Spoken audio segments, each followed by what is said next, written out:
संबंधित प्रौद्योगिकी और उत्पादों का नवाचार और विकास करने के लिए एक प्रतियोगिता का आयोजन किया जा रहा है।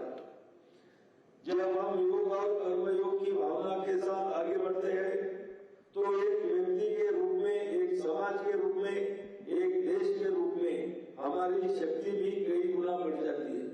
आज हमें इसी भावना के साथ संकल्प लेना है कि हम अपने स्वास्थ्य के लिए, अपनों के स्वास्थ्य के लिए हर संभव प्रयास करेंगे। हम एक सजग नागरिक के रूप में अपने परिवार और समाज को साथ लेकर आगे बढ़े। आइए योग की अपनी दिनचर्या का हिस्सा बनाएं या संकल्प लें और अधिक से अधिक लोगों को स्वास्थ्य और आरोग्य के इस जन आंदोलन से जुड़ने के लिए प्रोत्साहित करें। यह वास्तव में बहुत खुशी की बात है कि बड़ी संख्या में योग विशेषज्ञ, चिकित्सा पेशेवर, वैज्ञानिक, शोधकर्ता, शिक्षाविद, योग समर्थक और छात्र इस आयोजन में भाग ले रहे। हम स्वयं और समाज के लिए योग को अपने जीवन का हिस्सा बनाने का प्रयास करेंगे। अगर हम ऐसा करते हैं तो हम निश्चित रूप से सफल होंगे। इसी विश्वास के साथ मैं आप सभी को पुनः अंतर्राष्ट्रीय योग दिवस की बहुत बहुत शुभकामना देता हूँ। जय हिंद।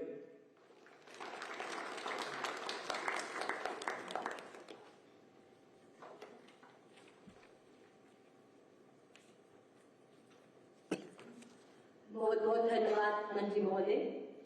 जैसे कि हम सब जानते हैं कि हमारे माननीय प्रधानमंत्री जी स्वयं एक सच्चे योग साधक हैं और आप योग को सही अर्थों में प्रस्तुत करते हैं। मैं आभार आमंत्रित करती हूँ माननीय प्रधानमंत्री जी को कि वह अपने संबोधन से हमारा मार्गदर्शन करें। अंतर्राष्ट्रीय योग दिवस पर मुझे योग और साधना की भूमि कश्मीर में आने का सौभाग्य मिला है। कश्मीर और श्रीनगर का ये वातावरण, ये ऊर्जा और अनुभूति, योग से हमें जो शक्ति मिलती है, श्रीनगर में हम उसे महसूस कर रहे हैं। मैं देश के सभी लोगों को, दुनिया के कोने कोने में योग कर रहे लोगों को कश्मीर की धरती से योग दिवस की बधाई देता हूं। साथियों, इंटरनेशनल योगा डे 10 वर्ष की ऐतिहासिक यात्रा पूरी कर चुका है। 2014 में मैंने यूनाइटेड नेशंस में इंटरनेशनल योगा डे का प्रस्ताव रखा था। भारत के इस प्रस्ताव का 177 देशों ने 177 समर्थन किया था और ये अपने आप में एक रिकॉर्ड था। तब से योग दिवस लगातार नए रिकॉर्ड बनाता जा रहा है। 2015 में दिल्ली में कर्तव्य पथ पर 35,000 लोगों ने एक साथ योग किया। ये भी एक विश्व रिकॉर्ड था। पिछले साल मुझे अमेरिका में यूएन हेडक्वार्टर्स में योग दिवस के आयोजन का नेतृत्व करने का अवसर मिला था। इसमें भी 130 से ज्यादा देशों के लोगों ने भाग लिया था। योग की ये यात्रा अनवरत जारी है। भारत में आयुष विभाग ने योग प्रैक्टिशनर्स के लिए योगा सर्टिफिकेशन बोर्ड बनाया है। मुझे खुशी है कि आज देश में 100 से ज्यादा बड़े संस्थानों को इस बोर्ड से मान्यता मिल चुकी है। विदेश के 10 बड़े संस्थानों ने भी भारत के इस बोर्ड से मान्यता प्राप्त की है। साथियों, आज पूरी दुनिया में योग करने वालों की संख्या निरंतर बढ़ रही है। योग के प्रति आकर्षण भी बढ़ रहा है। योग की उपयोगिता के संबंध में भी जन सामान्य कन्विंस हो रहा है। मैं विश्व में हर जगह जितने भी ग्लोबल लीडर से मिलता हूं, जहां भी जाता हूं, शायद ही कोई एक आध मिल जाएगा जो मेरे से योग की बात न की हो। दुनिया के सभी वरिष्ठ नेता जब भी मौका मिलता है मेरे से योग की चर्चा जरूर करते हैं और बड़ी जिज्ञासा से सवाल पूछते हैं। दुनिया के कितने ही देशों में योग डेली लाइफ का हिस्सा बन रहा है। मुझे याद है, मैंने 2015 में तुर्कमेनिस्तान में योग सेंटर का उद्घाटन किया था। आज वहां योग बेहद पॉपुलर हो चुका है। तुर्कमेनिस्तान की स्टेट मेडिकल यूनिवर्सिटी में भी योग थेरेपी को शामिल किया गया है। सऊदी अरब ने तो योग को अपने एजुकेशन सिस्टम में भी शामिल किया है। मंगोलिया में भी मंगोलियन योग फाउंडेशन के तहत कई योग स्कूल चलाए जा रहे हैं। यूरोपियन देशों में भी योग का चलन तेजी से बढ़ा है।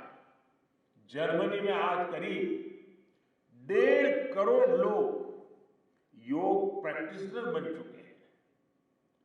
आपको ध्यान होगा, इसी साल भारत में फ्रांस की 101 साल की एक महिला योग टीचर को पद्मश्री अवार्ड दिया गया था।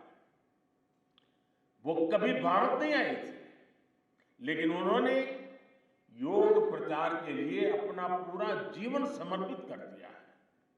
आज विश्व के बड़े बड़े इंस्टीट्यूशंस और यूनिवर्सिटीज में योग पर रिसर्च हो रहे हैं, रिसर्च पेपर पब्लिश हो रहे हैं। साथियों, बीते 10 वर्षों में योग का ये जो विस्तार हुआ है, उससे योग से जुड़ी धारणाएं बदली हैं। योग अब सीमित दायरे से बाहर निकल रहा है। आज दुनिया एक नई योग इकोनॉमी को आगे बढ़ने में देख रही है। आप देखिए, भारत में ऋषिकेश, काशी से लेकर केरला तक योग टूरिज्म का नया ट्रेंड देखने को मिल रहा है। दुनिया भर से टूरिस्ट इसलिए भारत आ रहे हैं क्योंकि उन्हें भारत में ऑथेंटिक योग सीख रहा है। आज योग रिट्रीट बन रहे हैं, योगा रिसोर्ट बन रहे हैं। एयरपोर्ट में, होटल्स में योग के लिए डेडिकेटेड फैसिलिटीज बनाई जा रही है। मार्केट में योग के लिए डिजाइन परिधान, अपैरल्स, इक्विपमेंट आ रहे हैं। लोग अब अपनी फिटनेस के लिए पर्सनल योग ट्रेनर्स भी रख रहे हैं। कंपनियां भी एम्प्लॉय वेलनेस इनिशिएटिव के तौर पर योग और माइंडफुलनेस प्रोग्राम शुरू कर रही है। इन सब ने युवाओं के लिए नए अवसर बनाए हैं, युवाओं के लिए रोजगार के मौके बनाए हैं। Friends, the theme of this year's International Day of Yoga is Yoga for Self and Society. The world is looking at yoga as a powerful agent of global good. Yoga helps us live in the present moment without baggage of the past. It connects us with ourselves and our deepest feelings. It brings about oneness of the mind, body, and soul. Yoga helps us realize that our welfare is related to the welfare of the world around us. When we are peaceful within, we can also make a positive impact on the world. साथियों, योग केवल एक विद्या नहीं है, बल्कि एक विज्ञान भी है। आज सूचना क्रांति के इस दौर में हर ओर सूचना संसाधनों की बाढ़ है। ऐसे में मानव मस्तिष्क के लिए एक विषय पर फोकस कर पाना एक बड़ी चुनौती साबित हो रहा है। इसका भी निदान हमें योग से मिलता है। हम जानते हैं एकाग्रता मानव मन की सबसे बड़ी ताकत है। योग ध्यान के जरिए हमारा ये सामर्थ्य भी निखरता है। इसलिए आज आर्मी से लेकर स्पोर्ट्स तक में योग को शामिल किया जा रहा है। स्पेस प्रोग्रेस में भी जो एस्ट्रोनॉट्स को ट्रेनिंग दी जाती है, उन्हें भी योग और ध्यान की ट्रेनिंग दी जाती है। इससे प्रोडक्टिविटी भी बढ़ती है, सहन शक्ति भी बढ़ती है। आजकल तो कई जेलों में कैदियों को भी योग कराया जा रहा है ताकि वो सकारात्मक विचारों पर अपने मन को केंद्रित कर सके। यानी योग समाज में सकारात्मक बदलाव के नए रास्ते बना रहा है। साथियों, मुझे विश्वास है योग की ये प्रेरणा हमारे सकारात्मक प्रयासों को ऊर्जा देती रहेगी। साथियों, आज थोड़ा विलंब हुआ क्योंकि वर्षा ने कुछ बाधाएं पैदा की, लेकिन कल से मैं देख रहा हूं पूरे जम्मू कश्मीर में, श्रीनगर में योग के प्रति जो आकर्षण बना है, जिस उमंग और उत्साह के साथ लोग योग के साथ जुड़ने के लिए आतुर हैं, ये अपने आप में जम्मू कश्मीर के टूरिज्म को भी एक नई ताकत देने का अवसर बन गया है। मैं आज इस कार्यक्रम के बाद ऐसे जो योग से जुड़े लोग हैं उनको मिलकर के ही जाऊंगा। बारिश के कारण हमें इस खंड में आज इस कार्यक्रम को करना पड़ रहा है, लेकिन मैं मानता हूं कि जम्मू कश्मीर में 50-60 हजार लोगों का योगा कार्यक्रम में जुड़ना ये बहुत बड़ी बात है। और इसलिए मैं जम्मू कश्मीर के लोगों को बहुत बहुत बधाई देता हूं। इसी के साथ आप सभी को एक बार फिर योग दिवस की बहुत बहुत बधाई। पूरे विश्व के योग प्रेमियों को मेरी बहुत बहुत शुभकामनाएं। बहुत बहुत धन्यवाद।